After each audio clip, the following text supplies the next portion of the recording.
NDTV India Bhopal से आप हमारे बीच पधारे हैं, जबलपुर से आप आए हैं और ये बड़ी गौरव की बात है कि अब चूंकि ये हमारा इतना अच्छा चुनाव है और पहली बार मुझे लगता है कि नेशनल लेवल के जो न्यूज चैनल के लोग हैं वो भी नरसिंहपुर चुनाव को लेके हमारे बीच उपस्थित हैं।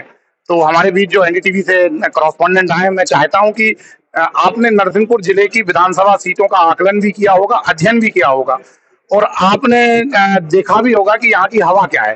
तो मैं आदरणीय संदीप चौधरी जी से जानना चाहता हूँ कि आपको क्या लगता है ये चुनाव में आपका लंबा तजुर्बा रहा है, ये अलहदा कैसे, अलग कैसे है ये चुनाव? हालांकि मैं आज ही आया हूँ, आगे इसमें आता रहूंगा, पर जैसे आप लोगों से बात की जो मैंने भी देखा है तो यही समझ में आ रहा है कि किसी तरह की किसी भी पार्टी की कोई लहर नहीं, और ना सिर्फ इस क्षेत्र में, महाकौशल में, पूरे मध्य प्रदेश में किसी पार्टी के लिए आप 100% ये नहीं कह सकते कि इस बार ये सरकार बनेगी। पर जो पिछले 4 महीने से हम लोगों का आकलन है उसके हिसाब से कांग्रेस 4 महीने पहले लीड पर थी। ऐसा लग रहा था कि इस बार जनता ने मन बना लिया है और कांग्रेस सरकार बनाएगी। जब ये सूचनाएं केंद्र तक पहुंचती हैं, जो बड़े नेता हैं अमित शाह और नरेंद्र मोदी जैसे लोग, उन्होंने जब इस मध्य प्रदेश के चुनाव को अपने हाथ में ले लिया और अब पूरा जो मध्य प्रदेश का चुनाव है ये अमित शाह और नरेंद्र मोदी और उनकी टीम देख रही है। उसी का परिणाम ये था कि कई सारे सांसदों को, कई सारे बड़े पहलवानों को उतार दिया गया। उसके बाद मध्य प्रदेश में जो लाडली, एक और आपसे बात करूंगा कि एक जो मुख्य गलती कमलनाथ ने की, उन्होंने अपना पर्चा आउट कर दिया। मतलब वो क्या करने वाले हैं वो 4 महीने पहले बता दिया। ये भूल गए कि वो करने वाले हैं और जिनकी सरकार चल रही है वो कर देंगे। उन्होंने इस बात का ध्यान नहीं रखा, या उनके जो सलाहकार थे उन्होंने बात नहीं।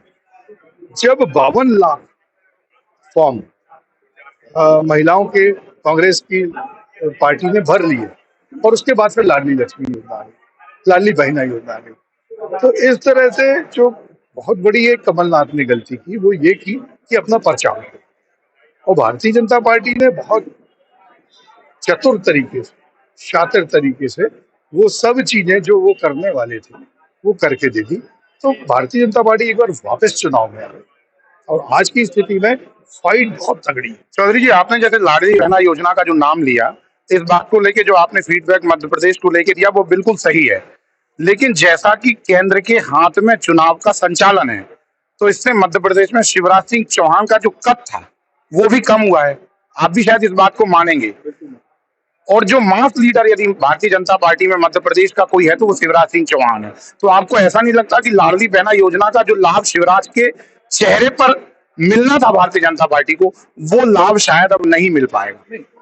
देखिए, भारतीय जनता पार्टी ने यही काम बहुत बहुत इंटेलिजेंटली किया। जो 18 वर्षों तक शिवराज सिंह चौहान की सरकार चल रही थी और लोगों को अब उस चेहरे से ऐसा लगने लगा था कि अब कहीं ना कहीं अब इससे मुक्ति मिले, लाडली बहन आ गई। लाडली बहन ने एक बार शिवराज सिंह का ग्राफ फिर बहुत ऊपर ले गया, बहुत ऊपर ले गया। तो भारतीय जनता पार्टी का जो शीर्ष नेतृत्व है उसने इंटेलिजेंटली एक काम किया। एक तो मुख्यमंत्री का चेहरा कौन होगा ये डाइल्यूट कर दिया। मध्य प्रदेश में अब एक वैश्य के रूप में, मतलब जो होता है उसके रूप में कैलाश विजयवर्गीय है, किसान के रूप में नरेंद्र सिंह तोमर है, आदिवासी के रूप में फग्गन सिंह कुलस्ते हैं, ओबीसी के चेहरे में शिवराज सिंह चौहान और प्रहलाद सिंह पटेल है, महिला मिसेस पाठक है। तो इस तरह से अब जब पूछा जाता है कि आपका मुख्यमंत्री कौन होगा तो वो ये बताते हैं कि हमारे बहुत सारे चेहरे हैं मुख्यमंत्री और हम एक अकेले की बात नहीं कर रहे हैं। तो जो एकदम से शिवराज सिंह को हटाने का संकट आता वो भी टाल दिया, शिवराज सिंह को बनाए भी रखा, उनका फायदा भी ले रहे हैं और ये भी नहीं बता रहे कि हमारा अगला मुख्यमंत्री। धन्यवाद आदरणीय चौधरी जी ने जो डिस्क्रिप्शन दिया है, जो विश्लेषण दिया है, मुझे लगता है एक बेहतर विश्लेषण है कि मध्य प्रदेश में जो चुनाव है वो कहीं ना कहीं जातिगत आधार पर भी वर्गीकृत हो गए हैं। हालांकि चुनावों में कमलनाथ का कमल खिलेगा या भाजपा का मुख्यमंत्री कौन होगा, ये अभी भी यक्ष प्रश्न है। और ये यक्ष प्रश्न इसलिए है क्योंकि भारतीय जनता पार्टी की केंद्रीय नेतृत्व ने जो नया उन्होंने नवीन ढंग से एक नया प्रयोग किया है, उस प्रयोग से अभी ये भ्रम बना है कि मुख्यमंत्री की कुर्सी पर कौन बैठेगा। हमारे बीच रमाकांत जी हैं, रमाकांत गौरव। हम रमाकांत जी से भी बात करते हैं। लंबे समय से आप पत्रकारिता कर रहे हैं। नरसिंहपुर जिले के काफी विधानसभा चुनाव, लोकसभा चुनाव में आपकी बहुत महत्वपूर्ण भूमिका रही है। मैं आपसे जानना चाहता हूं कि इस चुनाव को अलग कैसे देखते हैं आप? क्या लगता है आपको इस चुनाव को लेकर? बिल्कुल चुनावी समर धीरे धीरे परवान चढ़ता जा रहा है और दोनों पार्टियों ने अपने अपने घोषणा पत्र लागू कर दिए हैं, जिसमें सभी वर्गों को साधने की कोशिश की गई है, चाहे युवा हो, महिला हो, किसान हो, बेरोजगार हो। तो भारतीय जनता पार्टी के द्वारा जो योजनाएं चलाई जा रही हैं उनको लेके जनता के बीच जाया जा रहा है। वहीं कांग्रेस ने जो अपना घोषणा पत्र जारी किया है उसमें जो योजनाएं भारतीय जनता पार्टी की हैं उनमें बढ़कर देने का वादा किया जा रहा है कि जो ये महिलाओं के लिए दे रहे हैं, लाडली बहना दे रहे हैं या किसानों के लिए दे रहे हैं सम्मान निधि, तो सभी बढ़कर वो देंगे। तो अब इसमें देखने वाली बात होगी कि ये कितना मतदाताओं को रिझा पाते हैं। और अब आगे चुनाव कुछ मैनेजमेंट का भी खेल रह जाता है। हम देखते हैं कि हमारे यहाँ लगभग 20% मतदाता ऐसे होते हैं जो प्रलोभन से प्रभावित हो जाते हैं, त्वरित इस तरफ उस तरफ जिनके मत होते हैं, तो उनको किस तरह से मैनेज करते हैं दोनों दल, इस पर निर्भर करता है। तो देखना बड़ा दिलचस्प होगा। अभी कुछ भी कहना स्पष्ट नहीं है कि वोट किस तरफ। जिला कार्यालय में है क्योंकि विधानसभा चुनाव इस समय अपने पूरे सिरमौर पर हैं। नरसिंहपुर जिले की भारत मध्य प्रदेश की यह जो सीट है, नरसिंहपुर विधानसभा, यह सीट हाई प्रोफाइल सीट हो चुकी है क्योंकि यहाँ से मध्य प्रदेश के कद्दावर विधायक जानम सिंह पटेल जो रहे हैं, उनके बड़े भाई और देश के केंद्रीय मंत्री प्रहलाद पटेल विधानसभा का चुनाव लड़ रहे हैं। आइए इस पूरी चुनावी चर्चा में और चुनावों को लेके नरसिंहपुर जिले की जनता का माहौल क्या है और यहाँ क्या चल रहा है और लोगों के मन में भारतीय जनता पार्टी को लेके, कांग्रेस को लेके, सरकार को लेके, शिवराज को लेके, प्रहलाद सिंह पटेल जी को लेके क्या उनके मन में चल रहा है, सत्ता को लेके क्या चल रहा है, इस पे हम बात करते हैं। हमारे बीच हैं एबीपी के पत्रकार अतुल जी। हम उनसे बात करते हैं, हम उनकी राय जानते हैं। हाँ अतुल जी, बताइए क्या लगता है आपको इन चुनावों में? क्या लगता है आपको, कहाँ है हवा, कहाँ बह रही है? लोक लुभावन योजनाएं दोनों पार्टियां दे रही हैं। और अपन नरसिंहपुर में देखें तो प्रहलाद पटेल काफी बड़ा नाम है। इस सीट की अपन चर्चा ना करें। अब अपन देखे गोटे गांव, जहां पर एनपी प्रजापति के विरोध में कांग्रेस के ही बागी शेखर चौधरी ने अपना फॉर्म डाला और शेखर चौधरी लोगों से जुड़े हुए जो, और शेखर चौधरी का भी कहना है कि मैं ये चुनाव मैं नहीं लड़ा, मेरे जनता लड़ रही। देखते हैं ऊंट किस करवट बैठता है। लेकिन कहीं ना कहीं बागियों का खेल गोटेगांव और गाडरवारा में दिखाई दे रहा है। गौतम पटेल की बगावत और शेखर चौधरी की कांग्रेस से बगावत और गौतम पटेल की बीजेपी से बगावत, कहीं ना कहीं दोनों विधानसभा में खेल बिगड़ता हुआ दिखाई दे रहा है। धन्यवाद अतुल जी। आपने बताया कि गोटेगांव विधानसभा क्षेत्र और गाडरवारा विधानसभा क्षेत्र में बागियों को लेके जो आपने अपना समीकरण बताया है, मुझे लगता है आपने बिल्कुल सही कहा क्योंकि चुनाव में ये सब समीकरण होता है कि पार्टी बदल जाती है, टिकट नहीं मिलते। इसको लेके और हम चर्चा करते हैं। हमारे बीच हैं मदन जी, नरसिंहपुर जिले के बड़े पत्रकारों में आपका नाम है।